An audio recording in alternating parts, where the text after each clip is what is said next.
Welcome to Alandi. नमस्कार मित्रांनो, मी नुकताच आळंदी येथे दर्शनाला गेलो होतो. तुम्ही बघू शकता इथलं मार्केट हर वेळेस गर्दीने भरलेलं असते आणि जसं तुम्ही एंटर कराल तुम्हाला इथे पार्किंगची व्यवस्था दिसेल. आतमध्ये तुम्हाला parking two wheeler free of cost आहे, बट फोर व्हीलरचे पैसे वगैरे ते घेते.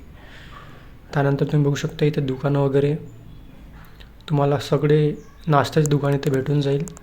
जेवणाचे क्वचितच तुम्हाला एखादं दुकान भेटेल, बट ते पण भेटेलच. त्यानंतर तुम्ही बघू शकता इकडे दुकानं, हारांचे, फुलांचे, कार्स वगैरे, आणि नंतर सुरू होतो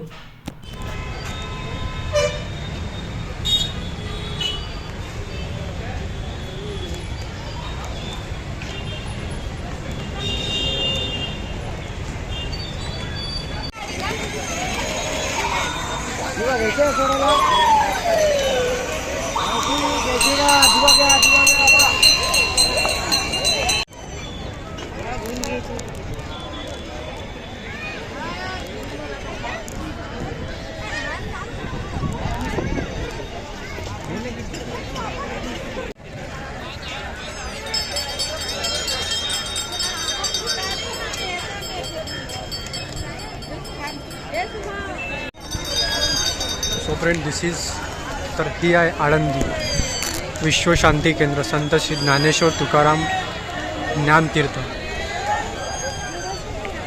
खूप सारे लोक इथे आलेले आहेत. खूप तुम्हाला भीड दिसेल माझ्या अवतीभोवती. बघा किती लोक आलेले आहेत. आषाढी कार्तिकी म्हणजे ही संख्या 10 पट होऊन जाते आणि लोकांची आस्था आहे, काही मान्यता आहे. तर इथे आपलं जे पण काही मनातल्या भावना आहे त्या व्यक्त करतात आणि संत तुकाराम महाराजांना, संत ज्ञानेश्वर महाराजांना मागतात. तर आता समोर जाऊ आपण, नंतर आता मंदिरामध्ये प्रवेश करूया. आता हे बाहेरच आपण बघितलं आहे. So that's all. मित्रांनो, इथून आतमध्ये यावं लागतं. चपला वगैरे इथे थोडी प्रॉब्लेम आहे. चपला तेव्हाच आतमध्ये जाऊ देते. चपला ठेवण्यासाठी पण सक्त नाही. तिथून आता आतमध्ये प्रवेश केला आपण.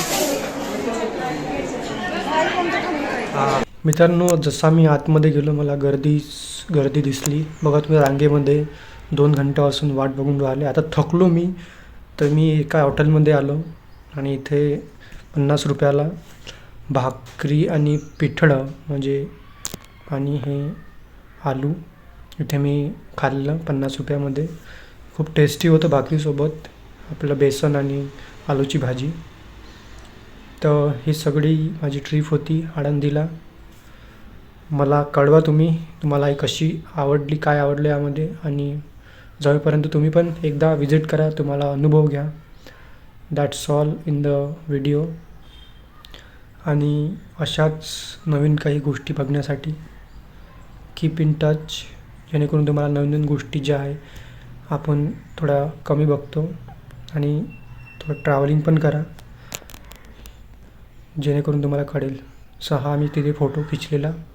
That's all in the video. Thank you very much.